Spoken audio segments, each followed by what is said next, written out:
আসসালামু আলাইকুম ওয়া রাহমাতুল্লাহি ওয়া বারাকাতুহু নাহমাদুহু ওয়া নুসাল্লি ওয়া নুসাল্লিমু আলা রাসূলিহিল কারীম আম্মা বা'দ ফাআউযু বিল্লাহি মিনাশ শাইতানির রাজীম বিসমিল্লাহির রহমানির রহিম ইন্না আ'তাইনাকাল কাউসার ফাসাল্লি লিরাব্বিকা ওয়ানহার ইন্না শানিআকা হুয়াল আবতার সাদাকাল্লাহুল আযীম ওয়া সাদাকা রাসূলুহুন নবিয়ুল কারীম। সুপ্রিয় দর্শক শ্রোতা, সবাইকে স্বাগত জানাচ্ছি আপনাদের প্রিয় টেলিভিশন চ্যানেল বিজয় টিভি জুমাবারের নিয়মিত আয়োজন পিএইচপি ইসলামের কথায়। আমাদের আজকের বিষয়বস্তু কুরবানির ইতিহাস এবং ঐতিহ্য। কুরবানির সন্নিকটে কুরবানির ইতিহাস এবং ঐতিহ্য জানা প্রত্যেক মুসলমানের দায়িত্ব এবং কর্তব্য। এর ইতিহাসকে ধারণ করা, লালন করা আমাদের জন্য অপরিহার্য বিষয়। তাই আমরা আজ এই বিষয়ে কথা বলবো। আলোচনা করবার জন্য আমাদের সাথে রয়েছেন দেশশ্রেষ্ঠ একজন আলেমে দ্বীন, প্রথিতযশা ইসলামিক স্কলার হযরতুল মুফতি উপাধ্যক্ষ আবুল কাশেম মোহাম্মদ ফজলুল হক। আসসালামু আলাইকুম ওয়া রাহমাতুল্লাহ। ওয়ালাইকুম আসসালাম ওয়া রাহমাতুল্লাহি ওয়া বারাকাতুহু। কেমন আছেন মোহতারাম? আলহামদুলিল্লাহ, ভালো আছি। মোহতারাম, আমরা শুরুতে কুরবানির ইতিহাস সম্পর্কে শুনব। ইসলামে কিভাবে কুরবানির ইতিহাস প্রবর্তন হলো? অনেক ধন্যবাদ সম্মানিত দর্শক। কোরবানির ইতিহাস অনেক সুপ্রাচীন। কোরবানি একটি গুরুত্বপূর্ণ ইবাদত। মুসলমানদের উপর সামর্থ্যবান যারা, তাদের উপর কোরবানি করা এটা ওয়াজিব ইবাদত। ওয়াজিব, জি। হানিফি মাযহাবে বিশেষ করে রাসূল করিম সাল্লাল্লাহু আলাইহি ওয়াসাল্লাম অনেক তাগিদ দিয়েছেন কোরবানি করার জন্য, এবং বলেছেন যে ব্যক্তি সামর্থ্য থাকার পরেও কোরবানি করবে না, সে যেন আমার মসজিদে ঈদগাহের মুসাল্লার কাছাকাছিও না আসে। জি। এরকম একটা ধমকের সুরে রাসূল করিম সাল্লাল্লাহু আলাইহি ওয়াসাল্লাম মানুষকে উদ্বুদ্ধ করার জন্যই বলেছেন। এই যে কোরবানি, এই কোরবানির সাথে নবী এবং রসুলদের স্মৃতি জড়িয়ে আছে, এবং এটার সাথে ত্যাগ, ভালোবাসা সবটাই মিশে আছে। এটা ভোগের নয়, বরং ত্যাগের চিহ্ন হিসাবে আমাদের কাছে এসেছে জি। কোরবানির ইতিহাস যদি আমরা বলি, তাহলে কোরআনে কারীম আমাদেরকে যেই মেসেজ দিচ্ছে তাতে আমরা দেখি মানব জাতির ইতিহাস যত প্রাচীন, কোরবানির ইতিহাস ততটাই প্রাচীন। জি। তার মানে মানব জাতির সূচনা হয়েছিল পৃথিবীতে হযরত আদম আলাইহিস সালামের মাধ্যমে। আদম আলাইহিস সালাম পৃথিবীতে এসেছেন, মানুষ পৃথিবীতে এসেছে, সে কারণে হযরত আদম আলাইহিস সালামকে আবুল বশর বলা হয়ে থাকে। এবং কোরআনে কারীম এবং হাদিস শরীফে যেটা আমরা পাই, হযরত আদম থেকে তার স্ত্রী হযরত হাওয়াকে সৃষ্টি করা হয়েছে। ওয়া খালাকা মিনহা যাওজাহা ওয়া বাথা মিনহুমা রিজালান কাসীরান ওয়া নিসা। আল্লাহ বলেছেন যে আমি আদম থেকে, নফসে ওয়াহিদা থেকে হাওয়াকে সৃষ্টি করেছি, এবং এই দুজন থেকে আমি রিজালান কাসীরান ওয়া নিসা, অগণিত নারী এবং পুরুষ আমি সৃষ্টি করেছি, ছড়িয়ে দিয়েছি। এটা একটু না বললেই নয়। হযরত আদম আলাইহিস সালাম থেকে হাওয়া, তারপরে এই প্রজনন এবং বংশের বিস্তার, মানব জাতির বিস্তৃতি কিভাবে হলো, এটা একটা খুব ইন্টারেস্টিং আপনার বিষয় আছে এখানে। আমরা যেমন আমাদের মানব জাতির মানুষের বংশের বিস্তার হয় কিন্তু নারী এবং পুরুষের বিবাহ বন্ধনের মাধ্যমে। জি। তো বিবাহ বন্ধনের ক্ষেত্রে আমরা কি করি, এক পরিবারের একজন ছেলে আরেক পরিবারের মেয়ে আমরা খুঁজে বিবাহ করি। এখন মানুষই আছে দুইজন, হযরত আদম এবং হাওয়া। তো বংশের বিস্তার কিভাবে হবে? ওনাদের সন্তান, আল্লাহ পাক রব্বুল আলামিন আহকামুল হাকিমিন মানব জাতির বংশের বিস্তারের প্রয়োজনে প্রতিটা বাড়ি হযরত হাওয়া আলাইহিস সালামের ঘরে দুজন সন্তান হতো, একজন ছেলে এবং একজন মেয়ে। এই দুজন সন্তান হতো। মনে করেন এবার ছেলে মেয়ে হয়েছে একজন, দ্বিতীয়বার ছেলে মেয়ে হয়েছে আরও দুইজন। এখন এই দুইজন আর এই দুইজনের সাথে এই প্রথম জনের সাথে মেয়ে যার জন্ম হয়েছে, দ্বিতীয়বারের ছেলের সাথে তাকে বিয়ে দেওয়া হতো। আবার প্রথমবারের যে ছেলে হয়েছে, দ্বিতীয়বারে মেয়ের সাথে তাকে বিয়ে দেওয়া বিয়ে হতো। দেওয়া। জি, এভাবে মানব জাতির বংশের বিস্তারের প্রয়োজনে হযরত আদম আলাইহিসসালামের বতন বলা হয় এটাকে। এক বতনের ছেলে, আরেক বতনের মেয়ে, আরেক বতনের মেয়ে, আরেক বতনের ছেলে, এভাবে কি করা হতো, বিয়ে দেওয়া হতো। সিস্টেমটা ছিল আল্লাহর পক্ষ থেকে। পরে অবশ্য এটা রহিত হয়ে গেছে। এর মাধ্যমে বংশের বিস্তার হয়েছে। এখন হাবিল এবং কাবিল দুই সন্তান ছিল হযরত আদম আলাইহিসসালামের, দুজনের ছেলে। তো হাবিলের সাথে যেই মেয়ে সন্তান জন্মগ্রহণ করেছে, কাবিলের সাথে যে মেয়ে সন্তান জন্মগ্রহণ করেছে, ওই রুলস অনুসারে হাবিলের সাথে জন্মগ্রহণ করা মেয়ে বা হাবিলের বোন, তার সাথে বিয়ে হবে কাবিলের সাথে।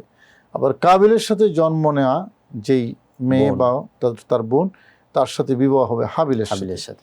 কিন্তু কাবিল এটা মেনে নিতে পারেনি, কাবিল এটাতে রাজি হয়নি। সে তার সাথে যেই মেয়ে জন্মগ্রহণ করেছে তাকে বিয়ে করবে। এই নিয়ে দুই ভাইয়ের মধ্যে দ্বন্দ্ব, এবং সেই দ্বন্দ্বের কথাটা কোরআনে কারীমের মধ্যে আল্লাহ পাক রব্বুল আলামিন বলেছেন, কিন্তু আমি সেখান থেকেই সামারাইজ করছি মাত্র।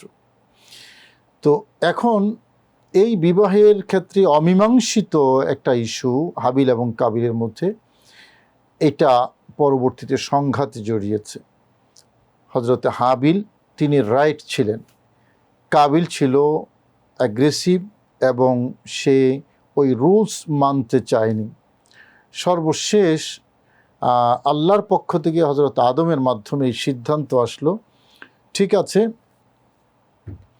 সম্ভবত আকলিমা ছিল নাম, আমার যদ্দূর মনে পড়ে, এই হাবিলের সাথে যে কাবিলের সাথে যে মেয়ে জন্মগ্রহণ করেছে। এখন আল্লাহর পক্ষ থেকে বলেছেন যে ঠিক আছে, আকলিমা কে পাবে বা তাকে কে বিবাহ করবে এটা নির্ধারিত হবে কোরবানির মাধ্যমে। তো সেই কোরবানি দিলে যার কোরবানিটা আল্লাহর দরবারে কবুল হবে সে রাইট, এবং এই মীমাংসা সেভাবেই হবে। এখন দুজন রাজি হলো কোরবানি করার জন্য। সেই যুগ থেকে একেবারেই শতাব্দীর পর শতাব্দী এই সিস্টেমটা ছিল কোরবানির ক্ষেত্রে।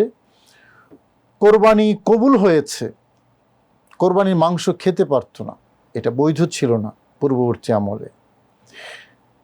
এটা কবুল হয়েছে, এটা কিভাবে নির্ধারণ করা হবে? কোরবানি করার পরে আসমান থেকে একটা বিশাল আগুনের ফুলকি আসবে, বিশাল। এটা এসে ওই কোরবানিটাকে ভস্ম করে উপরে নিয়ে যাবে। এটা যদি হয় তাহলে এটা প্রমাণিত হবে, ধরে নেওয়া হবে যে এই কোরবানিটা আল্লাহর দরবারে কবুল হয়েছে। মোহতারাম, হাবিল কাবিলের মধ্যে কার কোরবানি কবুল হয়েছে আমরা এই বিষয়ে শুনবো। আমাদের একটা বিরতিতে যাবার সময় হয়ে গেছে। সুপ্রিয় দর্শক, যাচ্ছি ছোট্ট একটা বিরতিতে, ফিরছি অল্প কিছুক্ষণের মধ্যে, আপনারা আমাদের সাথেই থাকুন।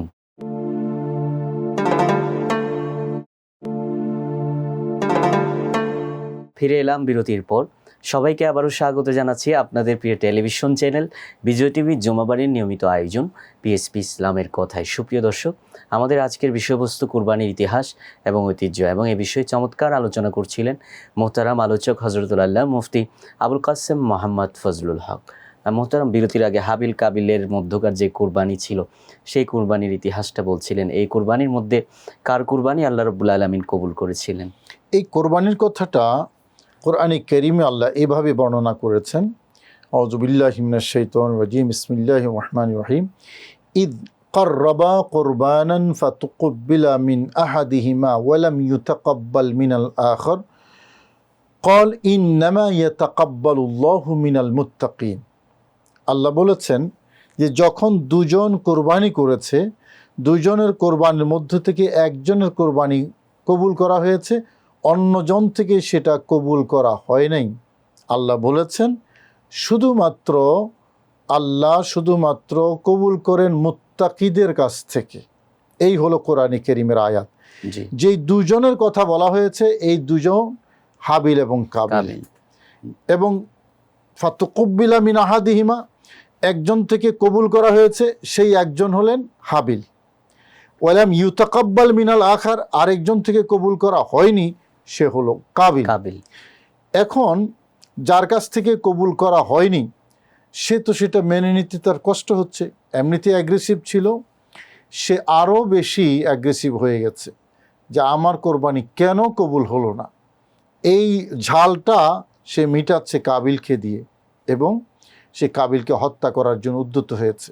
সেই সময়টায় হাবিল তাকে উদ্দেশ্য করে কি বলেছিলেন, লা ইন বাসাত্তা ইয়াদাকা ইলাইয়া লিতাকতুলানি মা আনা বিবাসুতিন ইয়াদি লিআকতুলাকা ইন্নী উরিদু আন তাবুআ বিইথমি ওয়া ইথমিক।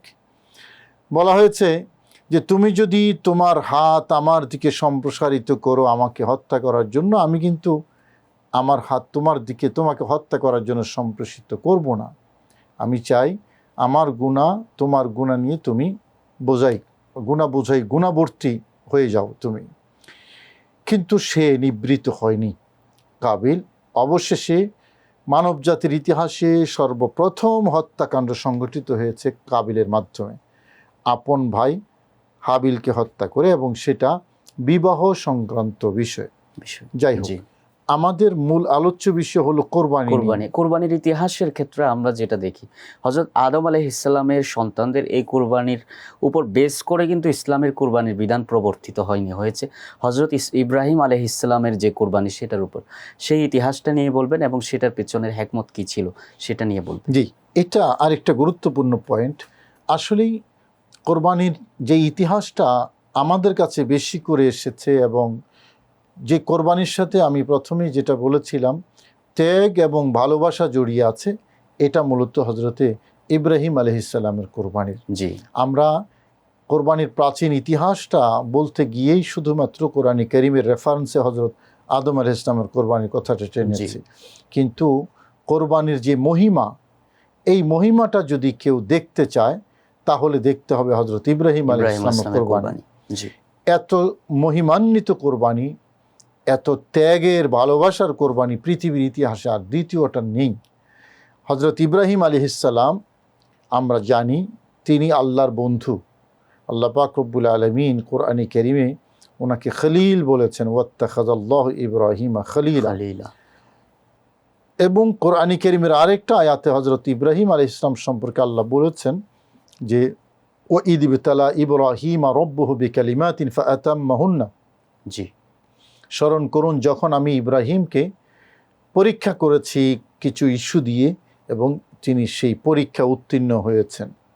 এই যে পরীক্ষার কথা বলেছেন, ওইদিকে বন্ধুত্বের কথা বলেছেন, এই দুইটা আয়াত আমাদের মাথায় রাখতে হবে। হজরত ইব্রাহিম আলাইহিস সালাম দ্বিতীয় সর্বশ্রেষ্ঠ নবী, আমাদের নবীর পরেই দ্বিতীয় মর্যাদার আসীনে হজরত ইব্রাহিম আলাইহিস সালাম আছেন, এবং তাকে খলিলুল্লাহ বলা হয়েছে, মানে আল্লাহর বন্ধু বলা হয়েছে। এখন এই যে মর্যাদা, হাদিসের মধ্যে আছে প্রত্যেকটা মর্যাদার আগে কিন্তু এক একটা পরীক্ষা লাগে। হজরত ইব্রাহিম আলাইহিস সালামের এই মর্যাদা নিশ্চয়ই কোনো না কোনো পরীক্ষা আছে, এবং সে পরীক্ষার কথা আল্লাহ বলেছেন কোরআন কারীমের আয়াতে। হজরত ইব্রাহিমকে এই মর্যাদা দেওয়ার যেই আল্লাহর মানে কুদরতি বিধান, তার আগে কিন্তু পরীক্ষা নিয়েছেন 3টা বা 4টা পরীক্ষা। আমরা সকলে জানি হজরত ইব্রাহিম ইসলামের স্ত্রীকে সারাকে নিয়ে মিশরে যাওয়া, আবার সেখান থেকে এসে হাজেরাকে সন্তান সহ আল্লাহর ঘর বাইতুল্লাহর পাশে বিরান ভূমিতে রেখে আসা, অগ্নিকুণ্ডে নিক্ষিপ্ত হওয়া, এই সবই কিন্তু পরীক্ষা। তো যেই পরীক্ষাটা আজকের আলোচ্য বিষয় রিলেটেড, 80 বছর বয়সে হজরত ইব্রাহিম আলাইহিস সালাম সর্বপ্রথম সন্তান লাভ করেছেন, ইসমাইল আলাইহিস সালামকে। এবং এত বয়সে একজন সন্তান লাভ করা কতটা আদরের সেই সন্তান হবে, এবং সন্তানও কি সন্তান ইসমাইল কত সুন্দর, এবং হজরত ইব্রাহিম আলাইহিস সালাম সেই সন্তানের প্রতি তার আদর, সোহাগ, ভালোবাসা, স্নেহ কোনোটারই কমতি ছিল না। আস্তে আস্তে আস্তে আস্তে বেড়ে উঠছেন হজরতে ইসমাইল আলাইহিস সালাম। এখন সেই বেড়ে ওঠার মধ্যে আল্লাহ বলছেন ফালাম্মা বালাগা মাহুস সাইয়া, বাবার সাথে যখন দৌড়াদৌড়ি করার বয়স হয়েছে। এই দৌড়াদৌড়ি করার বয়সটা কতটুকু, তাফসিরের মধ্যে 7, 10 বা 12 এই ধরনের বয়সের কথা আছে। সেই বয়স যখন হয়েছে তখন আল্লাহর পক্ষ থেকে ওহী প্রাপ্ত হলেন হজরত ইব্রাহিম আলাইহিসসালাম, এবং সেটা স্বপ্নিক ওহী। স্বপ্নে তিনি দেখেছেন যে ইসমাইল আলাইহিস সালামকে কোরবানি দিচ্ছেন। তো এই স্বপ্নটা তিনি তিনবার দেখেছেন। তিনবার দেখে নিশ্চিত হলেন যে না, এটা আল্লাহর পক্ষ থেকে সেই স্বপ্ন। এই স্বপ্নটা দেখার পরেই নিজের শিশুপুত্র হযরতে ইসমাইলকে উপস্থাপন করছেন, ইয়া বুনাইয়া ইন্নী আরা ফিল মানামি আন্নী আযবাহুক ফানদুর মাযা তারা। হে আমার প্রিয় বৎস, বলার সময়ও বলছে ইয়া বুনাইয়া। বুনাইয়া শব্দটাই কিন্তু প্রিয় সন্তান বোঝায়। জি। হে আমার প্রিয় সন্তান, আমি স্বপ্নে দেখেছি আন্নী আযবাহুক, আমি তোমাকে কোরবানি দিচ্ছি, আমি তোমাকে জবাই করছি, কোরবানি দিচ্ছি।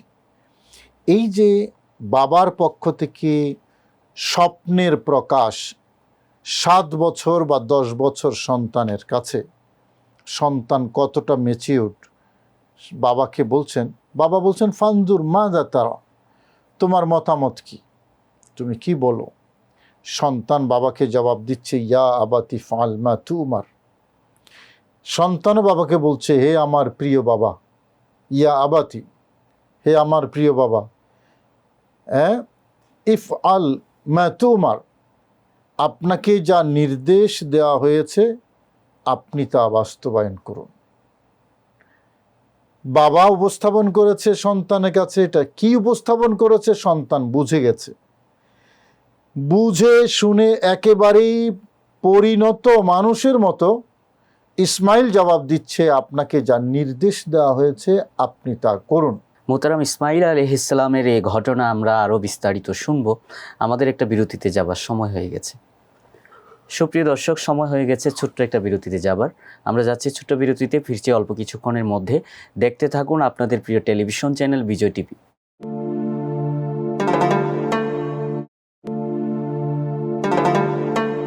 ফিরে এলাম বিরতির পর। সবাইকে স্বাগত জানাচ্ছি আবারও আপনাদের প্রিয় টেলিভিশন চ্যানেল বিজয় টিভির পর্দায়, আপনাদের প্রিয় অনুষ্ঠান পিএইচপি ইসলামের কথায়। সুপ্রিয় দর্শক, আজকের বিষয়বস্তু কোরবানির ইতিহাস এবং ঐতিহ্য। আর এই বিষয়ে চমৎকার আলোচনা করছিলেন মোহতারাম আলোচক হজরতুল্লাহ মুফতি আবুল কাসেম মোহাম্মদ ফজলুল হক। মোহতারাম ইসমাইল আলাইহিসসালামের ঘটনা নিয়ে বলছিলেন। ইসমাইল আলাইহিসসালাম হজরত ইব্রাহিম আলাইহিসসালামকে যে একটা পরিণত বয়সের মানুষের মতো করে জবাব দিয়েছিলেন, এটা থেকে কি আমরা এই শিক্ষা পেতে পারি না যে যারা নবী হন আসলে তারা শৈশবকাল থেকে আল্লাহর পক্ষ থেকে বাছাইকৃত নবী, এবং তাদের সেই জায়গা থেকে তারা নবুয়তি যে আচরণ সেটা তাদের মধ্যে চলে আসে? অবশ্যই, জি অবশ্যই, এটার মধ্যে কোনো সন্দেহ নেই। কারণ কোরআনে কারিমে আল্লাহ বলেছেন, আল্লাহু আ'লামু হাইসু ইয়াজআলু রিসালাতাহু। জি আল্লাহ অধিক জানেন, ভালো জানেন যে আল্লাহ তার প্রতিনিধিত্ব কোথায় রাখবেন। জি এটা আল্লাহ ভালো জানেন। এটা একথার প্রমাণ যে আল্লাহ পাক রব্বুল আলামিন যাদেরকে নবী হিসেবে চুজ করেছেন তাদেরকে আল্লাহ বিশেষ হেফাজতে প্রটেক্টেড রাখেন। রাখেন। যে কথা বলছিলাম, হজরত ইসমাইল আলাইহিসসালামের কথার মধ্যে একেবারে প্রচ্ছন্ন একটা ইঙ্গিত আছে, মা তু উমার, আপনাকে যা নির্দেশ দেওয়া হয়েছে। 7 বছরের সন্তান যখন নির্দেশের কথা বলা হয়েছে, বাবা কিন্তু কথা বলেনি যে আমাকে নির্দেশ দেওয়া হয়েছে। বাবা বলেছেন যে আমি স্বপ্নে দেখেছি যে তোমাকে জবে করছি। সন্তান বুঝে গেছে জি। বাবা নবী, নবীর স্বপ্ন হয় ওহী। জি আর ওহী যদি হয় তাহলে ওহী আসার একটাই তো উৎস, সেটা হলো লা ইলাহা ইল্লাল্লাহ। জি তো যখন বাবা স্বপ্নে দেখেছেন কোরবানি করা, মানে নির্দেশনা ওখান থেকে এসেছে। এবার সন্তান এটা বুঝেই বলছেন যে আপনাকে যা আদেশ করা হয়েছে আপনি তা বাস্তবায়ন করুন। মানে সন্তান বুঝিয়ে দিলেন, বাবা আপনার এই স্বপ্ন এটা নিছক কোনো স্বপ্ন নয়, এটা নির্দেশ, এবং সেই নির্দেশ কোথা থেকে এসেছে এটা আমি জানি, এবং জানি বলেই এটা বাস্তবায়ন না করে কোনো উপায় নেই, আপনি বাস্তবায়ন করুন। এখন এটা বাস্তবায়ন করতে গেলে যেটা লাগবে এটাও তিনি জানেন যে বাস্তবায়ন করার ক্ষেত্রটা হলাম আমি, কোরবানি আমাকেই করবে। সেই জন্য তিনি বলে দিলেন যে বাবা সন্তানকে কোরবানি দেবে, এটা যার উপর এই নির্দেশটা প্রতিফলিত হবে, যার মাধ্যমে বাস্তবায়িত হবে, তিনি হলেন আমি। সুতরাং এ কাজে আমার চরম সর্বোচ্চ মানের ধৈর্য লাগবে। বাবাকে আগেই এনশিওর করলেন যে সাতাজিদুনি ইনশা আল্লাহ মিনাস সাবিরিন, জি, ইনশাআল্লাহ আপনি আমাকে ধৈর্য ধারণকারীদের অন্তর্ভুক্ত পাবেন। বাবাকে এনশিওর করে দিলেন। তার মানে আমি অনীহা প্রকাশ করা তো দূরের কথা, এ কাজ করার জন্য যে চরম ধৈর্যের প্রয়োজন, আমি সেই ধৈর্য ধারণ করব, আপনাকে এনশিওর করছি। বাবা যেমন সন্তানও তেমন। জি, এবং এই বাবা এবং সন্তানের মধ্যে বোঝাপড়ায় বাবা সন্তানের কথায় সন্তুষ্ট, সন্তান বাবাকে তার মানে অভিপ্রায় বাস্তবায়ন করার জন্য বাবাকে গ্রিন সিগন্যাল দিয়ে দিলেন।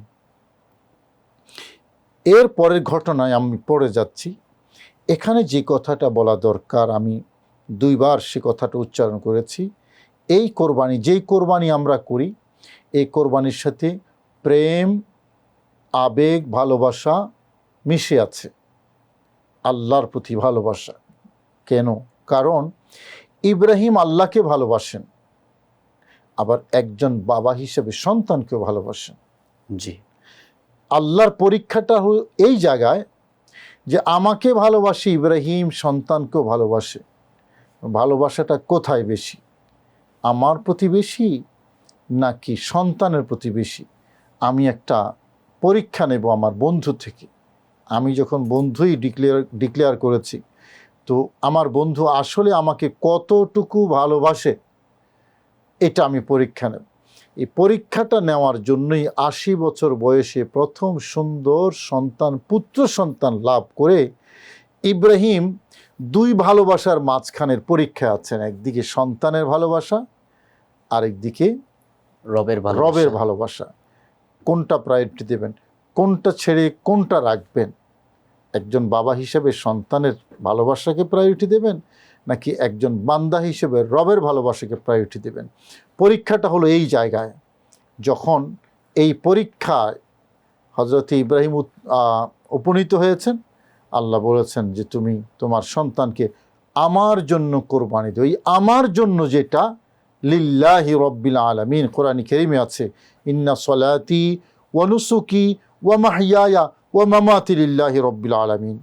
আমার নামাজ, আমার কোরবানি, আমার জীবন, আমার সেখানে তিরোধান সবই শুধু আল্লাহর জন্য। এবং সূরা কাউসারের মধ্যে যেটা আমরা পড়ি, ইন্না আ'তাইনাকাল কাউসার ফাসাল্লি লিরাব্বিকা ওয়ানহার, রবের জন্য আপনি সালাত পড়ুন এবং রবের জন্য আপনি কোরবানি করুন। জি, রবের জন্য যেটা, এই কনসেপ্টটা, এটা সকল ইবাদতের ক্ষেত্রে আছে। বিশেষ করে কোরবানির ক্ষেত্রে কেন বলা হলো? কারণ কোরবানির ক্ষেত্রে বলা হয়েছে এই কারণে, কোরবানির ইতিহাস এবং ঐতিহ্যের সাথে রবের জন্য এই ডেডিকেশনটা সেখানে আছে। ইব্রাহিম কার জন্য কাকে ছেড়ে দিচ্ছেন? এই পরীক্ষা, এটাই পরীক্ষার মূল সিলেবাস।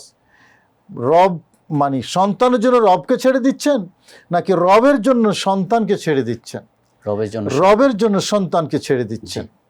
এই জন্যই কোরবানির মাহাত্ম্যটা, কোরবানির ডেডিকেশন, এটাই মূলত স্যাক্রিফাইস, যে আল্লাহর জন্য আমরা কোরবানি করি। ইব্রাহিম আলাইহিস সালাম আল্লাহর ভালোবাসাকে প্রায়োরিটি দিয়ে সন্তানকে কোরবানি করার জন্য তিনি প্রস্তুতি নিয়েছেন এবং গিয়েছেন সেখানে, যেই জায়গাটায়। কোরবানির শিক্ষাগুলো আমরা আরও জানবো আপনার কাছ থেকে। আমাদের আরেকটা বিরতির সময় হয়ে গেছে। সুপ্রিয় দর্শক, যাচ্ছি ছোট্ট একটা বিরতিতে, ফিরছি অল্প কিছুক্ষণের মধ্যে।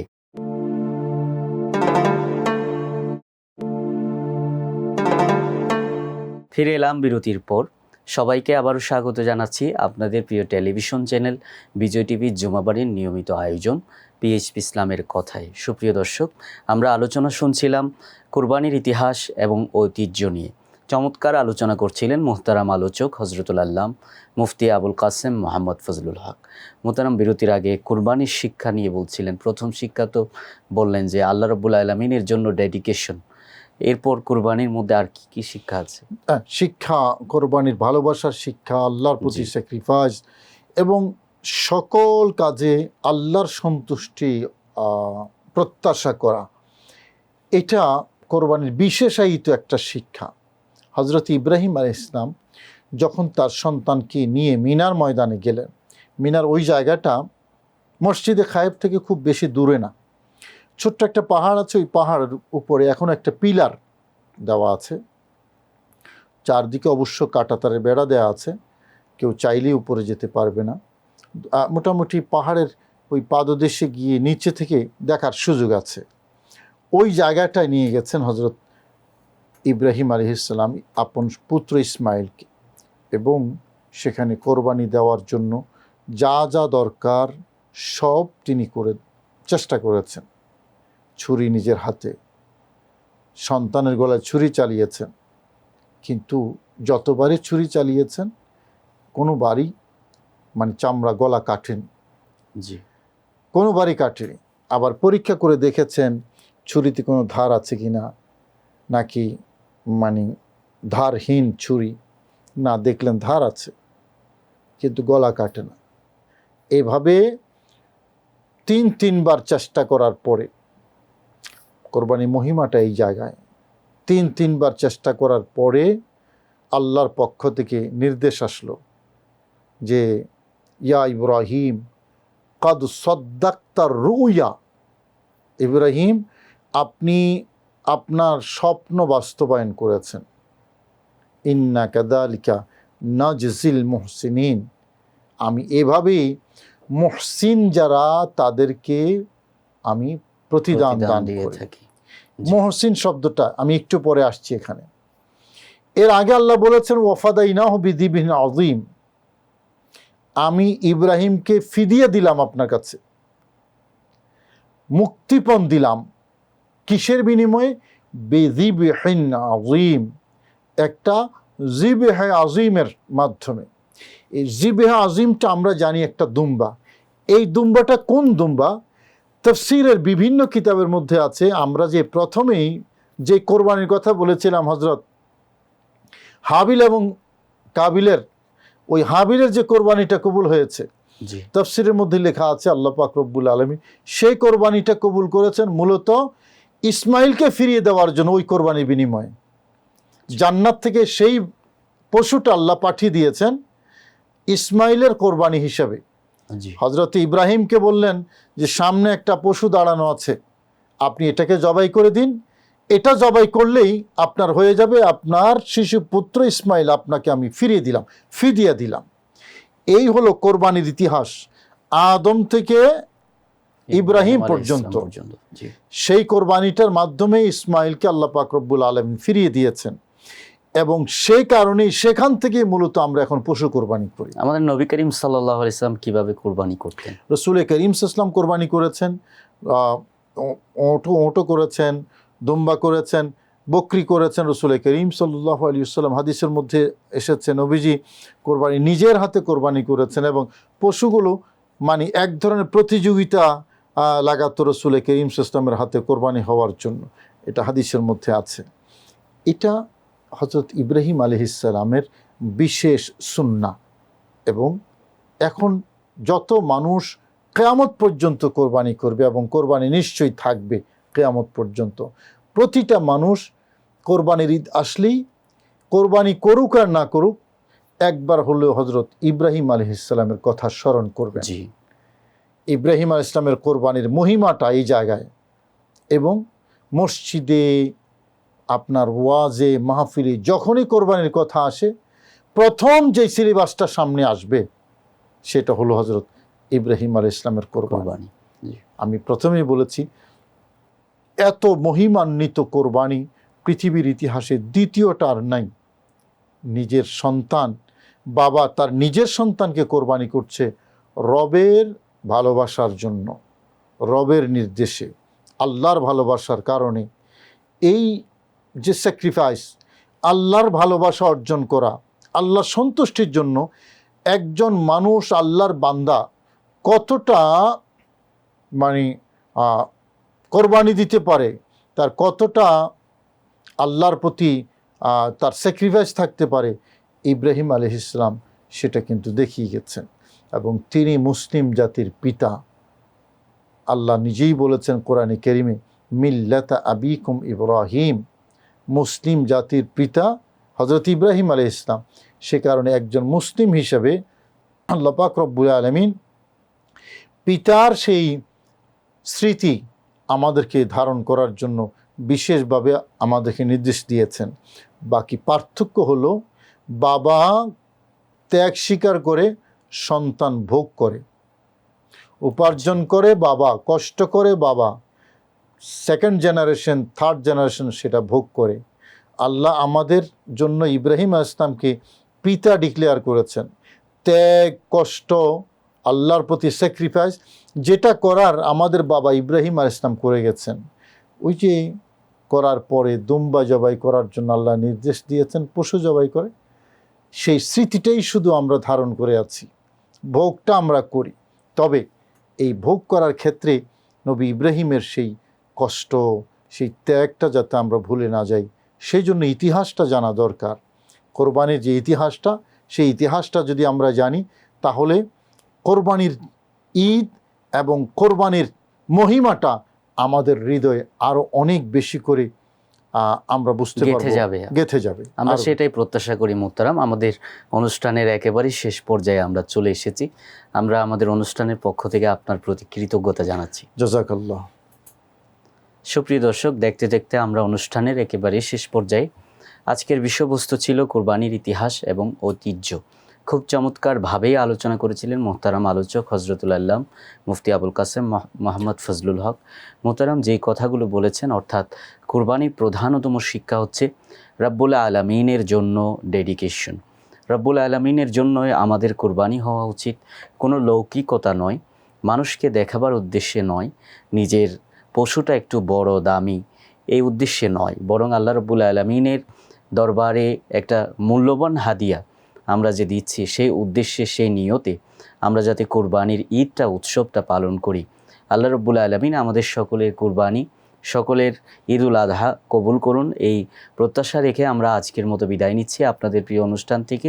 দেখা হবে আগামী পর্বে। আজ এ পর্যন্তই। সুপ্রিয় দর্শক, আল্লাহ হাফেজ। আসসালামু আলাইকুম ওয়া রাহমাতুল্লাহি ওয়া বারাকাতুহু।